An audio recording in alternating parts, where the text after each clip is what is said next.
ভাল বুলি কৈছিলে ইমান তাৰপিছত এনেকে গাই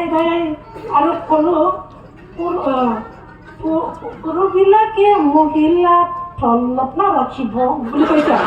তেতিয়া মই গালো পাঁচশ হাঁহিলে আৰু উইমেন প্ৰেচিডেণ্ট গৈ পাইছে সিও হাঁহিলে। প্ৰচাৰৰ বঙাইগাঁৱৰ আছিল দেই, চন্দন বসুমতাৰী আছিল, খুব হাঁহিলে। মই আৰু একে যি মন প্ৰাণেৰে মই গাই আছো মানে বুজাবৰ কাৰণে। যেতিয়া হেৰি মিচিং প্ৰচাৰকে সুধিলে, ঐ বাইদেউজনী কেলে হাঁহিলে তেওঁবিলাকে? মই ক'লো নাই, বড়োটো বিৰাট মিঠা মিঠা অৰ্থবিলাক আছে, কিন্তু অনুবাদ কৰোঁতে কিছুমান থাকি গৈছে নহয়, সেইটোকে হাঁহি দিলে মতে বুলি ক'লে। সঁচাকে দেই, বিৰাট मोजां मेथाइ ना? बेबायदि आंहा जिबनाव जादों साङिया गिर्जायाव, साङिया जोंनि गोदान खृष्टान बाथौ सभा जानायाव। दिनै बेबायदि बोसोनफ्रा जोंनि थाखाय बेसे गोनां ना? थांना थानाय समावनो आं दहाय होनदोंमोन ना, प्रेमा अननाया दैखरनि दै, हाखरनि दै, दैसानि दै बायदि जानाङा, समुद्र हागर बायदि जानांगौ होनदों। नोङो जुदि एसेल' अनोबा दैमानि दै बायदि जागोन। जेब्ला खरां होनाय समा सफैगोन, मेसें समा सफैगोन, रानज्रिंलांगोन ना? रानज्रिंलांगोन। नोंनि मोजां मोननानै गोसोथुनानै लानाय हिनजावखौबो नों गथ' सानैनि उनावनो अननो नागारगोन नामा? बेसो जोंनि जिबनाव सोंथि, जोंनि जिबनाव सोंथि बियो। नों जायखौ हाबा खालामनानै लाबाय, थैनाया गुबुन खालामागौ मानि नों बेजों थाखानांगोन। दुखुआव सुखुआव नों हेफाजाब होदों होनदों, नैबेयाव बे बाथ्राया दङ हनै। दुखु सुखुआव हेफाजाब मोनगोन थैनायसिम। गोबां बिफाफोर दं, थैनायसिम हेफाजाब होनालागे बिसिनायानो आलादा जुदा, गोदाव सोरावसो, जानायानो आलादा जुदा। आं खोब दुखु नाङो दै, बिराट दुखु नाङो, সঁচাকৈ आं बिराट दुखु नाङो। মই বিৰাট দুখ পাওঁ যিবিলাকে খ্ৰীষ্টান সমাজত যীশুখ্ৰীষ্ট পোৱাৰ পাছত বিয়া বাৰু হৈছে, আপোনালোকে নমৰালৈকে নিজৰ পত্নীৰ লগত থাকক, কেতিয়াও শয়তানক চল দিব নালাগে, নহ'লে ঈশ্বৰে বিচাৰ কৰিব। আৰু বিচাৰ কৰিবৰ কাৰণে ঈশ্বৰে মানুহ ৰাখি থৈছে। আপোনালোকে কোনোবা দেখিছে, কোনোবা দেখা নাই, বিচাर खालामनो थाखाय गामिनि हाबा जाखानायखौबो बिसार लानो, फोथायग्राफोरखौबो बिसार लानो थाखाय इसोरा मा खालामदों? जोंहा मोनसे बाइबेल फट दङ, बेनो जाबाय नुजा होजानाय 11:1 खन्नाय। गिर्जानि फारकफोरनो बे दायथ'खौ होदों, हिसाब लानो थिनदों। हिसाब लानाया गिर्जायाव फैनाय संखियाखौल' नङा, सोरनि न'खरफ्रा बायफ्रुबाय, सोरनि हौवा हिन्जाव अनलायनाया गोमोरलांबाय, बेलेग जाबाय, बेखौबो हिसाब लानो थिनदों। गथै हिसाब लाजोबनांगौ गिर्जानि फालक जानायफ्रा, बुजायहैनांगौ, थांनांगौ। बेबायदि बोसोनफोरखौ फालकफ्रा मोननो हादों। दिनै बे बोसोनखौनो जोंनोबो इसोरानो होदोंमोन। बेनिखायनो 1 पेट्रनि 3:7 फरायनायाव हिन्जावफ्रा बोलो गैसिनि खालामजानायखाय हौवाफ्रा गावनि हिन्जावफोरखौ अननांगौ। आरो जुदि अना, अननायनि जायगायाव जुदि बुयो जोयो, आदामोन, आदैमोन, आयंमोन, आफामोन, नोंसिनि आर'जखौ इसोरा खोनासङाखै, हमथाजागोनसो होनदों। हिन्जाव बुग्रानि आर'जखौ, हिन्जावखौ नासयग्रानि प्रार्थनाखौ मालाबाबो इसोरा खोनासङा, हमथागोन होनदों। जों सारफोराव फरायनायाव जों खोनाबाय। बेनिखायनो जोंनि गाज्रि स्वभाबफोरखौ जों नागारनांगौ। थैनायनि सिगां हौवा हिन्जावबो लैथो सागरनि अननाय बायदि जोङो अननांगौ। সাগৰৰ নিচিনা আমি প্ৰেম কৰিব লাগে। কিছুমান দম্পতি দুটাত খুব অভিমান কৰে না নকৰে? অভিমান না, অভিমান কৰি পেলাই কি হয়, আলাগ আলাগ হৈ যায়। কিছুমান 1 মাহ, কিছুমান 1 বছৰ, কিছুমান 3 বছৰ, কিছুমান 3 দিন, কিছুমান 5 দিন, কিছুমান 1 দিন। অভিমান কৰে না নকৰে? हौवा हिन्जावनि अनलायनायाव मालाबा अननाया थोआब्ला रागा जोंफ्लायै फाव खालामफ्लायै बोसोरनै बोसोरथाम मोखां नायलायालासिनो थाग्रा मानसिफोर दङ। नंगौना नङा? जायफ्रा फालक मिथिगौ ना, जायफ्रा गिर्जानि लिडार पास्टरफोर मिथिगौ, नैबे अभिमाना सानथामनि बारा जानाङा सानसेनिबो बारा जानाङा बाइबेला बुंदों नों सोरखौबा बोराबदोंब्ला सानहा बै समावनो बेंज्लाय होनदों बेनिखायनो रुथनि आखल बायदि गियानि जाब्ला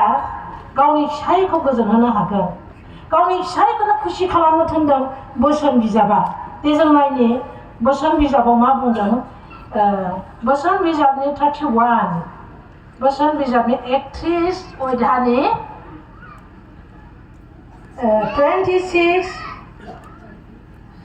27, 28, 29 आं फरायनो दे हितुपदे 31 अध्याय 26 पदफोरा 29 पदर लाखे मैं बर'नि पाठ करि आं बर'नि फरायबाय जिसुनि मुङै जाथों बिनि खुगानिफ्राय गियाननि रैसुमै बाथ्राफ्रा ओंखारो सोरनिफ्राय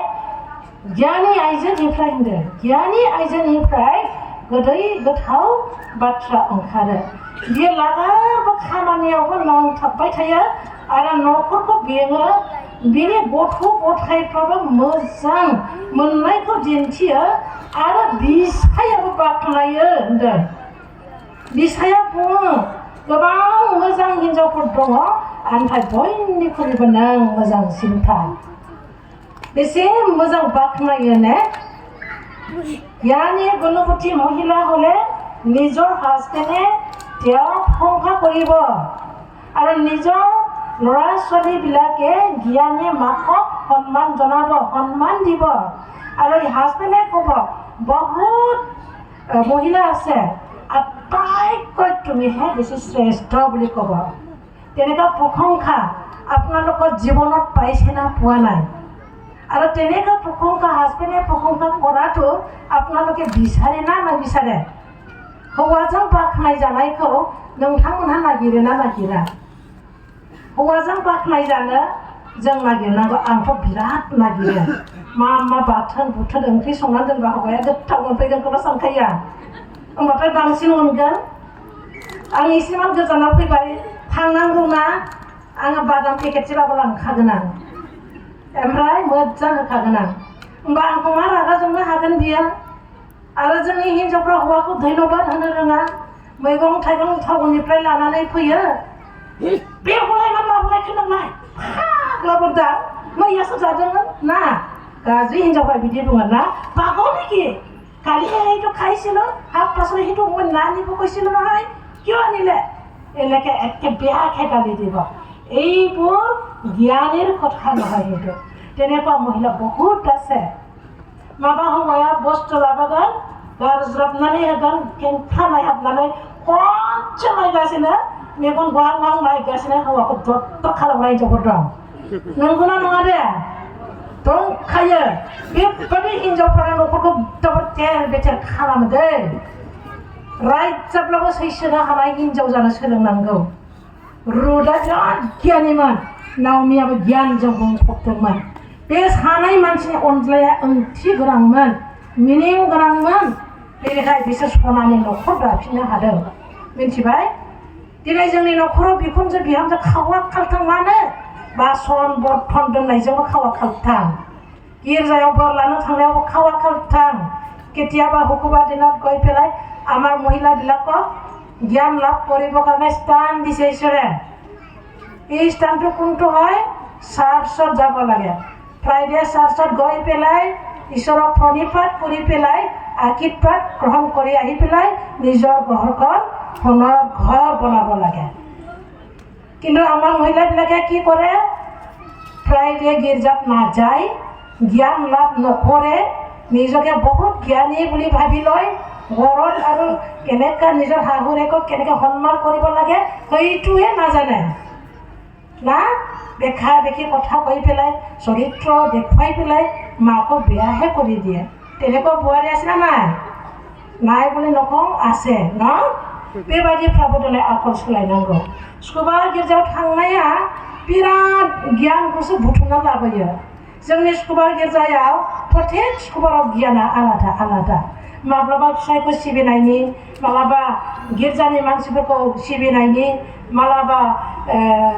गावनि फिसाफोरखौ अननायनि मालाबा माबोरै इसोरखौ खुलुमब्ला जों धन मोनगोन माबे आखल खालामब्ला जोङो इसोरनि आशीर्बाद मोनगोन बे गियानखौ जों ख्रिस्टियान महिलाफ्राल' गिर्जायाव मोनो आरो बे गिर्जायाव थांनाय समायाव मा खालामनांगौ दिनै जोङो बावगारलांबाय जोंनि महिला बिमाफ्राबो फोरोंनो बावगारबाय आरो जोंनि बिहामजोफ्राबो बावगारलांबाय अलसिया जाबाय मा अलसिया जों जेब्ला ओंखाम ओंख्रि सङोमोन ना बे समाव इसोरनि मुंखौ गोसोखांनानै लानानै माइरं मुथि दोननाय सर' जों महिलाफोरहा थानांगौ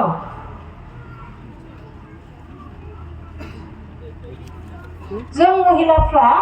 ओंखाम संनाय समाव इसोरखौ गोसोखांनानै माइरं मुथि दोननो गोरों महिला जानांगौ बे नोंनि गोसोखांनानै दोननाय माइरं मुथिखौनो लानानै नों सुक्रुबार गिर्जायाव इसोरनो हैनांगौ प्रभु आङो नोंखौ गोसोखांनानै माइरं मुथि दोनदोंमोन नोंनि खाथियाव लाबोबाय नोङो आंनो बे बोरखौ हो आं बिमा जानानै गोथांनि बिमा जानानै फिसाफोरखौ मोजां आखल जाहाथे आं फोरोंलांनो हायो आंनि फिसायजों आं मोजां रायजो जालांनो हायो आंनि बिहाव बिखुनजोखौ अननो हायो गोजोन होनो हायो बे बोरखौ आंनो होजोबनानै प्रार्थना बिनानै लानानै फैनो रोंनांगौ किसुमाना थाङो आरो फैयो गोथौयै आर'जाव नांथाबा आरो फास्टिं गिर्जा दङ मासाव खनसे फास्टिं गिर्जा बे फास्टिं गिर्जायाव थांनानै गावनि फिसाया मोजां खाब्लाबो बिनि थाखाय प्रार्थना खावलायनांगौ बे आंनि फिसायनि थाखायबो आर'ज खालामनांगौ बेखौ जोंनि महिलाफ्रा जेबो फिसायनि नामखौनो लाया अब्ला माब्रै इसोरालाय आशीर्बाद होगोन माब्रै इसोरा आशीर्बाद होगोन जोङो दिनै न'खर खांनायाव गावनि फिसाखौ जाहोनो लोंहोनो थाखाय इसोरनि बोर नङाब्लानो आगान सुरनो जों हाखाया बे समाव जोंहा मोनसे दाउनि आखलखौ नायनानै जोङो सोलोंनांगौ दाउ बिमानि आखलखौ नायनानै जों सोलोंनांगौ बयनिबो न'आव दाउ लायोना लायो दाउ आदार होग्रा बिमाफ्रा बबे समाव दाउनो आदारखौ होनांगौ बेखौ मिथिगौ सोरांनाय लोगो लोगो दाउफ्रा गावनि मालिकनि उन खारलांनानै आदार बियो जी বিলাকে আই মাতৃসকলে মুৰ্গী পোহপালন কৰে আৰু এই মুৰ্গী কি সময়ত দানা বিচাৰে সেইটো গম পায় জানে এইকাৰণে এই মুৰ্গী চৰিত্ৰটো চাই পেলাই खैथामान चरित्र आमी शिकिब লগা আছে जोंहा माबा मोनसे बिनिफ्राय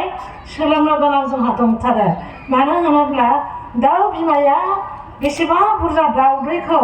गफायनायनि उनाव बियो मासेबो फिसाखौ आलाय सिलाय खालामनो बियो गोसो जाया सिलानिफ्राय सिगुननिफ्राय बेंनानै लानो थाखाय बियो बेसेबां जथ्न खालामो बेसेबां बियो बेंनानै लायो बे दाउ बिमाया गावनि गाङा लांथि गुजोबलांगोन अब्लाबो एम्फौ नागिरनानै गावनि फिसाफोरनो जाहोयो दिनै बे दाउ बिमानि गियानखौ आंबो फल' खालामो आंनि गोसोआव जेब्लायबो सानो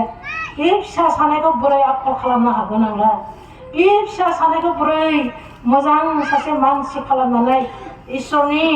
सिगाङाव बिफा महराव बिहामजो महराव आखल दानानै होलांनो हागोन आंलाय आंनि सिन्ताया बेनोल' बे फिसाफ्रा माबा मोनसे सानबाय नामा गोसोफ्रावलाय बे फिसाफोरनि थाखाय मालाबा समाव आंनि रायनायालाय गोब्राब जाबाय नामा बेखौबो सानो बेखायनो आंनि फिसाफ्रा बुङो जि समाव मामिया रागा जोङो मेगनाव नायबा सिनायो होनो आङो गाज्रि सोदोबफोर होननानै रायनो रोङा आंनि फिसाफोरखौ बुंनोबो रोङा दुस्थ' आमान रायब्लाबो गथ' दुस्थ' जाखागोन आङो होनो बाबु होनगोन खननै सोरां होनबाथाय बागदावखायोनो आरो खोब रागा जोंबायनाखौनो मिथिखायो आरो नानि होनगोन चन्द्रिका होनबाथाय बागदावखागोन आरो थिग बेबादियावनो इंगित मोनो गथ'फ्रा जोंनि बेबायदि बिमा बिफा मानिजानोबो नांगौ गिजानोबो नांगौ समाव भुलखौ नुबा शिक्षाबो होनो गोरों बिमाफ्रा जों जानांगौ नोंनि मेगनाव भुलखौ नों नुगासिनो दङ नोंनि फिसाया जौ लोंगासिनो दङ नोङो बेखौ फोसाबनो नों नाजायाखै माबोरै फोसाबगोन नों गाव बुंनो हायाखै प्रसाराव लिंहरनानै गामिनि फालकखौ लिंहरनानै लिडार्सफोरखौ लिंहरनानै काउन्सिलिं लानांगौ बे गथ'आ आयौ आंनि बिमाया बिराद दुखु जादोंना गामिनि मान गोनांखौ लिंहरनानै आंनि थाखाय बिदि बुजायबायना आयौ आं माथो बे स्वभाबखौ नागारनांगौ बेखौ सानगोन যিবিলাকে মা দেউতা আপোনালোকৰ বহুত দায়িত্ব আছে নিজৰ ল'ৰা ছোৱালীবিলাকক আমি কেতিয়াবা ভুল পথত যোৱা দেখিলে কেতিয়াবা মদ খোৱা আমি দেখোঁ কেতিয়াবা গেজাত নোযোৱাটো আমি দেখোঁ তেতিয়া আমি মণ্ডলীৰ লিডাৰবিলাকক মাতি পেলাই কাউন্সিলিং দিব লাগে ঘৰত আৰু চকু পানী ওলাই ওলাই প্ৰাৰ্থনা অনুৰোধ কৰিব লাগে আৰু প্ৰাৰ্থনা অনুৰোধ কৰিলেও নহ'ব আঁঠু খাৰিবলৈ এজনী মাৰি শিকাব লাগিব আঁঠু খাৰি পেলাই প্ৰাৰ্থনা গ্ৰহণ কৰিব লাগে সেইটো শিকাব লাগে মই আপোনালোকৰ মাজত থিয় হৈ পেলাই এনেকৈ কথা কৈ আছোঁ সেইটো নহয় মই নিজে এইবোৰ পালন কৰোঁ आं गावनो बिमा जानानै आं गावनो न'आव मावो बेनिखायनो आं नोंथांमोनखौ खावलायदों इसोरनि आशीर्बादा जोंजों अरायबो दं नोंथांमोना दासान आंखौ पवित्र आत्माया दैदेनाखै नामा दासान কিছুমানে ভাবে পবিত্ৰ আত্মা মোক পৰিচালনা কৰা নাই নেকি এনেকৈ ভাবে পবিত্ৰ আত্মায়ে আপোনালোকক আগে পিছে থাকি পেলাই পৰিচালনা কৰি আছে পোহৰা দি আছে যি ঈশ্বৰক আমি পালোঁ তেওঁ আমাক কিমান দয়া কৰে তেওঁ ৰাতিৰ ভিতৰত টোপনি নাযায় বুলি কৈছে जाय इसोरखौ जों मोनदों बे इसोरा जोंखौ बेंनायनि थाखाय हरावबो उन्दुआ होनदों बाइबेला बेखौ प्रमाण होदों दाउ बिमानि आखुखौ नायनानै आं बबेनिफ्राय सोलोंदोंमोन माथाइनि 36 लानानै 39 बेनिफ्रायनो आं सोलोंदोंमोन बेनिफ्राय जाय इसोरा जोंखौ मोजां मोनो बे इसोरा जोंखौ सान आरो हरावबो बियो जोंखौ नेया जासे थायाखै बियो जोंखौ नेयो आरो बियो जोंखौ नेनायखाय हराव उन्दुआबो होनना बुंबावदों बेखौ नोंथांमोनहा नायदो गिफ्ट माला 121 नि 4 आरो 5 आव फरायनो बेयाव बुंदों गिफ्ट माला 121 नाम्बार 4 আৰু 5 পদত মই পাঠ কৰিছোঁ বৰণী পাঠ কৰিছোঁ যিবিলাকৰ হাতৰ হিন্দী বা এছএমএছ বাইবেল আছে আপোনালোকে নিজে নিজে চাই ল'ব নাইদো ইজৰাইলखौ रैखा खालामग्राया बियो थेनथ'नाय नङा उन्दुलांनायबो नङा फोरबोआनो नोंखौ फालियो आरो बियो नोंनि आगदा फारसे नोंनि आदालत जानायखाय बेसे गोबां बियो जोंखौ नेयो बेसे गोबां बियो जोंखौ अनो बिनि अननाया जोंनि सायाव अरायबो बोहैबाय थायो नाथाय जों गोसोनि मेगनजों जेब्ला नायगोन अब्ला जों बुजि मोनगोन बे आंखौ बेसेबां अनो जों बुजिगोन थिग बेबादिनो इसोरा जोंखौ अननायखाय जोंबो इसोरखौ अननांगौ ঈশ্বৰে আমাক প্ৰেম দয়া কৰি পেলাই আমাক নৰক ৰাজ্যত আমি গৈ আছিলোঁ আৰু নৰকৰ পৰা তেওঁ বচাবৰ কাৰণে জগতত আহিল আৰু আমাক সকলোকে মনোনীত কৰিল আৰু তেওঁ মনোনীত কৰি পেলাই এটা মূল্যৱান কথা তেওঁ কৈছে মই হয়তো আৰু জীৱন আৰু বাট বুলি কৈছে মোৰ যোগেদি নহ'লে কোনেও পিতৃ ওচৰলৈ যাব নোৱাৰা বুলি কৈছে বিৰাট मोजां मोनसे बाथ्रा बुंदों बेखौ जों बहा मोनगोन जहन हुबबार्ता जहन 14 6-7 पदाव जों मोनगोन आंनो गोथां लामा आरो नंगौआ आंजों नङाब्ला रावबो बिफा इसोरनियाव सहैया होनदों एसे गोथौ बाथ्रा ना बेनिखायनो जों बिफा इसोरनियाव थाङोब्ला बिनि बोसोनखौ मानिनांगोन बिहामजो बिखुनजो अनज्लायनाय सोमोन्दोआ जोंहा खाथि जाथारनांगोन दुखु दाहा शेयार खालामनाय जोङो जाथारनांगोन गावनि बिखुनजोखौ ओरैबादि जोथोन लाग्रा बिहामजो जानांगोन नावमियाबो गावनि बिहामजोखौ आंनिनो असे फिसा होननानै जोबोद अनदोंमोन जायनि जाहोनाव गोबां खबथाम गाबदों आरो जेब्ला बिसोरो बेथेलाव थांफिनदोंमोन जेरुसालेमाव थांफिनदोंमोन बे समाव मा जादों बिसोरो जेब्ला थांदों गामिनि मानसिफ्रा बिसोरखौ नायनो फैदों आरो नायनो फैनानै असिना सासे हिन्जावखौ लांफानाय नुबाय मानसिफ्रा सोंदों माथो बेहालाय हौवासा गथ'सो दंमोन माथो गुबुन गुबुनसो हिन्जाव लानानै फैबाय होनना बुंदों अब्ला नावनिया मा बुंदों बियो बुंदों आंखौ नावनि होननानै दाहोनसै आंखौ मारा होननानैसो बुंदों मा बुंदों माने मारा माने बहुद दुखु गोनां दुखुथिया बेबादि आं सासे दुखुथियासो होननानै बियो बुंदों आरो बिसोरो हजों थांनानै जेब्ला बिसोरो गावसिनि गारबोनाय जायगायाव थांफिनदोंमोन बे समाव नावनिया रुथखौ बिराद बोसोन होदोंमोन दिनै जोंनि बिहामजोफोरखौलाय जोंनि बिखुनजो जानायफ्रा बोसोन होयोना होआ आइ सना नों बाराद्राय बेरायबाय आइ सना नोंनि देलायनायफ्रा बारा जाबाय आइ सना नों बाराद्राय न'खर नागार गथ'फोरखौ नायाजासे थांनायखौ आं मोजां मोनाखिसै बेबादि मोजां मोनसे बोसोनफोरजों जोंलाय बिहामजोखौ बोसोन होफेरदोंना होफेराखै जों गावखौनो सोंथि खालामदो बिहामजोफ्रा माबा मोनसे अख्रा जादोंब्ला गुरै रावजों बुंदो आइ सना होननाय सोदोबा गोसोखौ गलि होलांनो हायो बेनिफ्राय जेब्ला नोंसोरनो अनलायनानै दिन्थिबाय नोंनि न'खराव फैनाय फिसा फिसौफ्रा नोंसिनि अनलायनायखौनो नायनानै सोलोंलांगोन बेवहायसो फिरि इसोरनि आशीर्बादखौ ग्रहण खालामगोन नोङो न'खराव नांलायनानै खिथादोंब्ला नोंनि फिसौआबो नांलायनायखौनो सोलोंगासिनो दं नों सासे बिफाया जौ लोंनानै थांखु जानानै सिगारेट सोबना खिन्थादोंब्ला नोंनि फिसायाबो सिगारेट सोबनो सोलोंखागोन नांलायनो सोलोंखागोन बेनिखायनो साबधान जोंनि गथ' जोनोम होनायजोंल' जाया जों माखासे कर्म आखुथायखौ मावनानै गथ'फोरनो जोंहा दिन्थिथारनांगौनि जोंहा कर्तब्य बेनिखायनो नैबे समाव उन्दै गथ'फोरखौ एसे बुंनो सानदों रुप आरो नावमिनि अनज्लायनाया जेरै गोथौ बिमा आरो बिहामजो बिजामादै बिहाव फिसाजो अनज्लायनाया जोबोद सोमोन्दो गोनां जानांगौ हौवा हिन्जावनि अनज्लायनाया सोमोन्दो गोनां जानांगौ न'खरनि परिबारजों लोगो लाज्लायनाया सोमोन्दो गोनां जानांगौ अब्लासो जोंनि गथ' गथायफ्रा सोलोंलांगोन आरो मोजां लामाजों आगान सुरगोन बिमाफोरखौ बुंदों बिमाफोरखौ मा होननानै बुंदों जेरेमिया नाबिया ओरैबादि मोनसे बाथ्रा बुंदों बे बाथ्राया आंनि हारा बेगें हाबो बे बाथ्राया आंनियावबो हाबो नोंथांमोनावबो निस्सय हाबगोन जेरेमियानि 9 अध्याय 19निफ्राय लानानै 21 पदसिम आं बर'नि फरायनि जेरेमिया ভাগবতী जेरेमिया 9 অধ্যায় 19 পদৰ পৰা 21 পদলৈকে ইয়াত কি কৈছে আপোনালোকে হাতত বাইবেল আছে মোৰ লগত আপোনালোকে চাবলৈ মই আপোনালোকক অনুৰোধ কৰিছোঁ खोनासंदो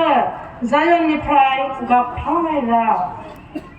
जोङो संहार खालामजाबाय जोङो बाराद्राय लाजि फोनांजाबाय मानोना जोङो गावनि हादरखौ नांथारसिगोन बिसोरो जोंनि थाग्रा न'फोरखौ नारख्लायबाय आङो होनबाय नोंसोर हिन्जावफोर फोरबोनि फारसे खोमा फाथिदो बिनि बाथ्राखौ खोनासंदो माबोरै राहा खालामनांगौ नोंनि फिसाफोरनोबो फोरोंदो आरो गोथै फबनो लांब्ला माबोरै रोजाबनांगौ बेखौबो नोंनि लोगोफोरनोबो फोरोंदो मानोना थैनाया खोरखिजों गाखोनानै नोंनि राजमहलफोराव हाबबाय आरो सरकफोराव गथ'फोरखौ लामा दमनिफोराव सेंग्राफोरखौ संहार खालामबाय जोबोद गिथाव बाथाव बाथ्रा दिनै बे प्रेजेन्ट समाव 2023 सनाव जों साबधानसिन जों जानांगौ जोंनि बिमाफ्रा फास्टिं थायामोन फास्टिं थानानै दाहा जानानै माबोरै इसोरजों रायज्लायनांगौ बेखौ गथ'फोरनो फोरोंदो जों गथ'फोरनो फोरोंलांनो रोङाब्ला आयौ सैताना नोंनि न'खरजों नोंनि दरखंजों लामा मोनबाय नोंहा न'खर गिर्जाबो गैया न'खराव टेबोल टक जिरायनानै रायज्लायनाय आल'सनाबो गैया नालाय नोंनि न'खरखौ दिनै सुलथुं खालामजोबनो थाखाय बियो थांखि लाबाय मा थांखि लाखो सोरनिबा फिसाखौ नोंनि गोरबोनि अननायनिफ्राय सेनानै ड्राग्स फाग्ला खालामबाय ड्राग्स फाग्ला जाबालाय मा जागोन बिमाखौनो सिनायला लामायाव फाग्लाफोरबायदि गाबफ्रावबायसिगोन बे समाव नोंनि मेगननि मोदैया बेसे दुखु फोरमायगोन नों जुदि दानिफ्रायनो फास्टिंजों गथ'फोरखौ खाङाब्ला नोंनि फिसाया नोंनि मेगननि सिगाङाव फाग्ला जिला फाला गाननानै गिदिंबायोब्ला नों बेसे बिखा गावगोन आफाफोर नोंसोर बेसे बिखा गावगोन फास्टिं थानाया आइनिल' खामानि नङा आफानिबो खामानि आदानिबो खामानि जाखांफुबोनाय बिहामजोफोरनिबो खामानि सोरबा बिहामजोफ्रा सानो नामा आं दासो বোৱাৰী जादों মই ফাস্টিঙত লগন নিদিওঁ মোৰ বহুত সময় আছে মই যেতিয়া বয়স হ'ব নহয় তেতিয়াহে মই লগন দিম ফাস্টিঙত বহিম তেনেকৈ ভাবিব পাৰে কিন্তু ভাবিবলৈ সময় নাই 2023 চনত বেয়া বতাহ বেয়া আবহাৱাবোৰ আমাৰ মাজত আহি আছে আপুনি যদি ফাস্টিং নিদিয়ে আপোনালোকে যদি ফাস্টিং নাথাকে আপুনি জন্ম দিয়া ল'ৰা ছয়টানে চুল মাল কৰিবলৈ তেওঁ আপোনাৰ ঘৰ ওচৰত ৰখি আছে আপোনালোকৰ পৰিবাৰ গীৰ্জা নাই কাৰণে আপোনালোকৰ ল'ৰা ছোৱালীবোৰ বেয়া পথলৈ গৈ আছে ড্ৰাগ খাব শিকিলে মদ খাবলৈ শিকিলে এদিন খালো ভাল লাগিল দুদিন খালো আৰু বেছি ভাল লাগিল 3 দিন খালো আৰুতো এৰিব নোৱাৰে পাছত পগলা নিচিনা ঘূৰি ফুৰিব অনাই বনাই যেতিয়া ৰাস্তাত বাটত অনাই বনাই ঘূৰি ফুৰিব তেতিয়া দেখা মানুহবিলাকে কি ক'ব আমুকৰ পুত্ৰ আছিলে নে এইটো আমুকৰ ল'ৰা আছিলে পগলা হ'ল হাত ঠালি হাঁহিবহে ঈশ্বৰত মানুহবিলাকৰ সন্তান তেনেকুৱা পাগলা হ'লে নজনা মানুহবিলাক হাঁহি দিব হয় না নাই आं नोंखौ बुंला नोंहाखौ बुंदों देलायसाय एखेबारे दा बे जागासिनो दङ दै बेनिखायनो खोब साबधान फास्टिङाव बिमा बिफा आखाइ हमलायनानै थां जोंनि ख्रिस्टियानफ्रा आदर्शबान जानांगौ আমাৰ খ্ৰীষ্টিয়ানবিলাকে আদৰ্শবান হ'ব লাগে আদৰ্শবান কেনেকৈ হ'ব আমি যদি চাৰ্চত যাওঁ নহয় দম্পতি দুটা আৰু সৰু পোৱালি বা জীয়াৰীয়ান হওক বা ল'ৰায়ন হওক একেলগে যদি আমি চাৰ্চত যাওঁ কিমান ভাল বাটত লগ পোৱা মানুহবিলাকে ক'ব বাপৰে বা ঈশ্বৰত মানুহ দেই ইমান প্ৰেম বা একেলগে চাৰ্চত গৈছে কিমান ভাল কিমান আনন্দ সিহঁতৰ পৰিয়ালত আনন্দ বাটত যদি যিবিলাকে দেখিছে তেওঁবিলাকে যদি প্ৰশংসা কৰিছে তেতিয়া স্বৰ্গত থকা ঈশ্বৰ জীহুৱায়ে তেওঁ আনন্দ আৰু আপোনাক আশীৰ্বাদ দিবৰ কাৰণে তেওঁ প্ৰস্তুত হৈ আছে আমি সেই আশীৰ্বাদকণ গ্ৰহণ কৰিবলৈ আমিহে জানা নাই जों जुदि गथ' आरो हौवा हिन्जाव लानानै गिर्जायाव थाङो लामायाव लोगो मोननाय मानसिफोरा जोंखौ नुनानै बुंगोन बा फिसालाबाबो फिसाजोबाबो एखे गिर्जायाव थाङो बिसोरो मा एसे मोजां बिसोरनि न'खरफ्राव बिराद गोजोननाय दङ बा बिराद मोजां न'खर दे बिसोरनो बाख्नायलांबाय आरो सोरगोआव थांनाय इसोराबो नुबाय बिराद मोजां बियो आशीर्बाद होनो थाखाय थामथिम जागासिनो दङ नाथाय जोंसो नाजावनो रोङाखै जों माबोरै नाजावो ओरै नाजावनांगौ ओरै नाजावगासिनो दं बेनिखायनो जोंनि न'खरफ्रा डेभेलप नङा नाथाय इसोरा जोंखौ बुंदों किसुमान भाबे नेকি ख्रिस्टान हमाले जिशु धर्म ল'লে দুখীয়া দৰিদ্ৰ হ'ব সীমা ৰেখা থাকিব লাগিব সেইবিলাক ভাবে নেকি যদি সেইটো ভাবে ভুল হ'ব যিবিলাকে যিশু ধৰ্ম লৈছে খ্ৰীষ্টিয়ান ধৰ্ম লৈছে একে সকলোৱে ৰজা পৰিয়ালহে কৈছে বাইবেলত আৰু এইজন ঈশ্বৰে আপোনাৰ কাৰণে কি দিব সাজু হৈ আছে আহা বাইবেলত আমি চাওঁ বচন বিজাবनि एसे सम लाबावनोसै ओमफ्राय दोनथ'नोसै दे बचन बिजाबनि 8 अध्याय बचन बिजाबनि 8 अध्याय 17 निफ्राय 21 सिम हेतु पदे 8 अध्याय 17 পৰা 21 पदলৈকে কি কৈছে जायफ्रा आंखौ अनो যিবিলাকে মোক প্ৰেম কৰে बिसोरखौ आं अनो मैं देवबिलाखौ प्रेम करूँ आरो जायफ्रा गोसोजों आंखौ नागिरो बिसोरो मोनो जिबिलाके हृदयेरे মোক বিচাৰে एखेসকले पाब বুলি কৈছে बयनिबो थाखाय आंनिया आग्लाय बिग्लाय धोन आरो मान सन्मान दङ आंनो फेदेरनो आरो देरहाहोनो हायो সকলো কাৰণে মোৰ হাতত মান সন্মান ধন সম্পত্তি সকলো আছে মই সকলোকে উন্নত কৰিব পাৰোঁ বুলি কৈছে তাৰপিছত কৈছে आङो धोरोमजों थाबायो जाय आंनि लामाखौ हमो जिबिलाके धार्मिक रास्ता खुसखारे देवबिलाखौ বুলি কৈছে देवबिलाखौ মই प्रेम करूँ आरो बुंदों जाया आंखौ अनो बिसोरनो आं सम्पत्ति होयो जिबिलाके মোক प्रेम करे এইবিলাকো ময়ো देवबिलाखौ सम्पत्ति দি পেলাই प्रेम करूँ होनदों आं बिसोरखौ अनो आरो आं बिसोरनि न'फोरखौ धोनजों सुफुङो आरो মই অকল ধন সম্পত্তি দিও এইটো নহয় অধিক অধিক ধন সম্পত্তি দি পেলাই মই পৰিপূৰ্ণ কৰি দিও जों बयबो बुंनि इसोरा बाख्नाय जाथों बेसे मोजां बे बोसोनफ्रालाय दिनै बे बोसोनखौ जोहोलावफ्राबो दोंसे मालाफोरखौ बायदि गानदों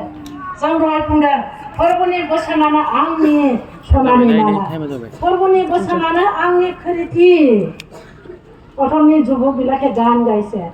কি গান গাইছে প্ৰভুৰ বচন সোণৰ এটা চেন হয়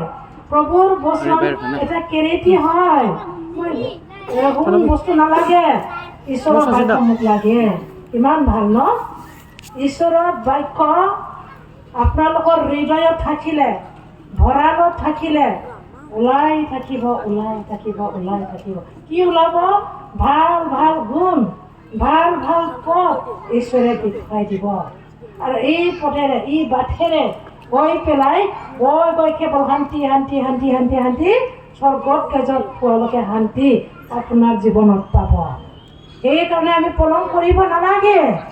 আৰু মুখেৰে গান গালে নহ'ব আমি কৰ্ম কৰিব লাগিব जों रोजाबब्लाल' जाया जों खामानि मावनांगोन ओमफ्राय उन्दै गथ'फोरनि बुंनो सानदों सोर बिमा बिफाया गावनि उन्दै गथ'फोरखौ गाज्रि गाज्रि रायो आं सानो रायो बिमायानो गैया खोमा रायो नाथाय बे उन्दै गथ'फोरखौ बाइबेला मा बुंदों मिथिबाय बेयाव बुंदों किसुमान मा देउताবিলাকে সৰু মাইনা পোৱালিবিলাকক খুব বেয়াকৈ গালি দিয়ে আৰু গথ গথ বুলি কয় পোৱালি পোৱালি কয় কেতিয়াও পোৱালি নখব কিয় নখব বুলি কৈছোঁ তেওঁ মাতিবৰ কাৰণে নাম ৰাখিছোঁ আমি হয় না নাই নাম ৰাখিছোঁ নাম থৈছোঁ এই নামেৰে বাবু আমুখা বাবু ৰাজা বা বাবু কিবা এটা নাম আছে এইটো নাম দি পেলাইহে মাতিব লাগে তেতিয়া এই পোৱালিজন খুব ভাল হয় আৰু এই পোৱালিবোৰক মা দেউতাক মৰম কিয় কৰিব লাগে আহা আমি বাইবেলৰ পৰা শিকিম এইটো মোৰ বাক্য নহয় বাইবেলে মোক শিকাইছে মই আপোনালোকক দেখুৱাই দিছোঁ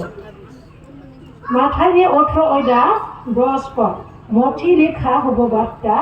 18 অধ্যায় 10 पद ইয়াত কি কৈছে बे मा बुंदों साबधान जादों नोंसोरो बे उन्दै गथ'फोरनि सासेखौबो जुजाइनि समान सानै बादि मानोना आं नोंसोरखौ होनो बिसोरनि आर्गआ सोरगोआव लागारबो सोरगोआव थानाय आंनि बिफानि मोखांखौ नुयो हालेलुया